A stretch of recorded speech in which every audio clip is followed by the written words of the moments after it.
pride po ng Rosario La Union, si Carlo. May mga paparating na tournaments, Carlo. Sa July, Idol, yung World Pool Championship. Yan na, sa July. Naku, good luck sa'yo, Carlo. At si Jason naman. I'm sure marami ka naman narating, Jason. Ano ba pinakamalayo ng namotor mo? Mindanao po. Dream ko rin na magawa yun sa Mindanao. Sana makabisita Yes. rin ako dyan very, very soon. But before that, good luck, Jason and Carlo. Here's your question. Top 6 answers ang hinahanap natin. Ang tanong, noon, magbigay nga ng dahilan kung bakit ayaw mong pumasok.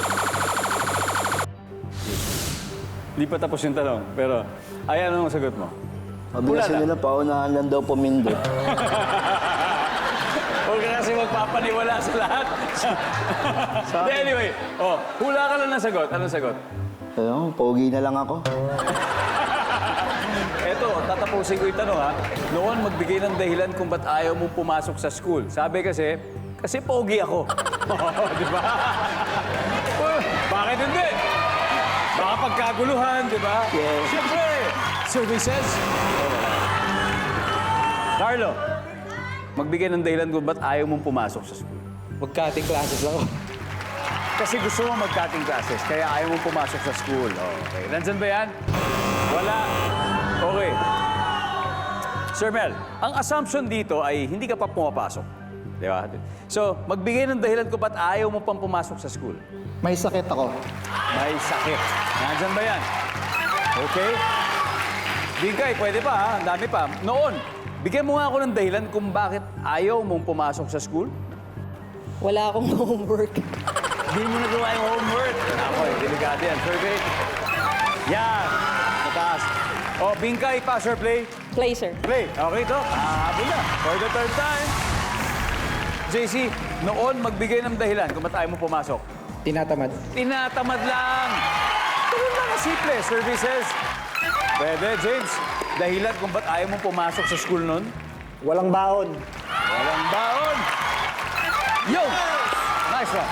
Nice one, nice one. Carlo, noon dahilan kung ba't ayaw mo pumasok sa school? Ba't kaya? Walang pamasahe. Walang pamasahe. Nandiyan ba yan? One. Bingkay, dahilan kung ba't ayaw mong pumasok sa school? Takot sa teacher. Ayan. Takot kay teacher. One more to go, JC. Baka eto na inaantay nyo.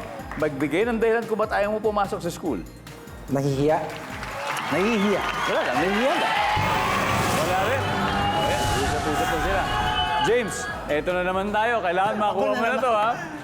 Magbigay ng dahilan kung bakit ayaw pumasok sa school, James. LBM. LBM? Nag-LBM? Wala. Isa, eto na naman tayo, Mer.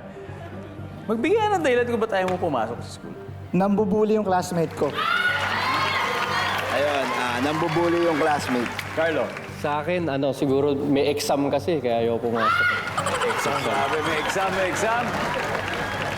Maulit kaya ng pangatlong beses ang nangyayari kanina. Yang, magbigay ng dahilan kung ba't ayaw mo pumasok sa school.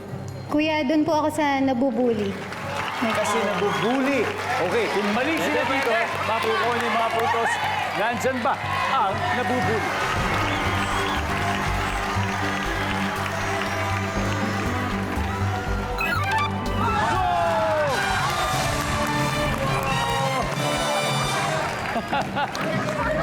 Wow! For the third time. Anyway, ang latest score, eto na, Rights to Riches, 298 points. Ang Team Tumbukeros, wala pang puntos. Pero ang tanong, aling team kayang papasok sa Fast Money Round at malalaman na natin